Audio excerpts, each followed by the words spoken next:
नागपूरमध्ये झालेल्या एका आंदोलनादरम्यान अशी घटना घडली आहे ज्याची सध्या देशभरात चर्चा होते। कॉकरोच जनता पार्टीचे संस्थापक अभिजित दिपके यांना आंदोलनस्थळी जमावातून काही युवकांनी मारहाण केली। या घटनेनंतर परिसरात गोंधळाचं वातावरण निर्माण झालं आणि पोलिसांना हस्तक्षेप करावा लागला। नीट पेपर लीक, शिक्षण व्यवस्थेतील त्रुटी आणि बेरोजगारीच्या विरोधात जयपूरमधील शहीद स्मारक इथे आंदोलन आयोजित करण्यात आलं होतं। या आंदोलनामध्ये मोठ्या संख्येने युवक सहभागी झाले होते। अभिजित दिपके आंदोलनस्थळी पोहोचल्यानंतर त्यांच्या समर्थकांनी त्यांचे जोरदार स्वागत केलं।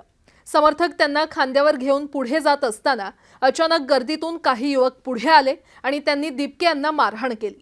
या घटनेमुळे काही काळ आंदोलनस्थळी तणावाचं वातावरण निर्माण झालं।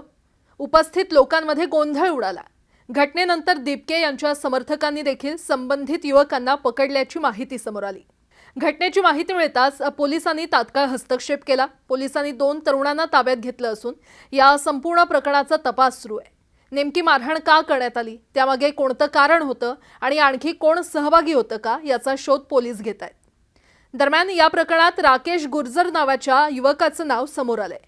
तो जयपूरचा रहिवासी असल्याचं सांगितलं जातंय। तसंच त्यानं आपल्या फेसबुक पेजवर राष्ट्रीय स्वयंसेवक संघाशी संबंधित असल्याचा दावा केल्याचं वृत्तामध्ये नमूद करण्यात आलंय।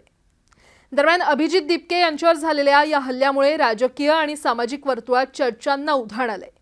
आंदोलनादरम्यान अशी घटना घडणं अनेक प्रश्न निर्माण करणारे ठरतंय। या संपूर्ण प्रकरणाबद्दल तुमचं मत काय आहे? अभिजित दिपके यांच्यावर झालेली मारहाण तुम्ही कशी पाहता?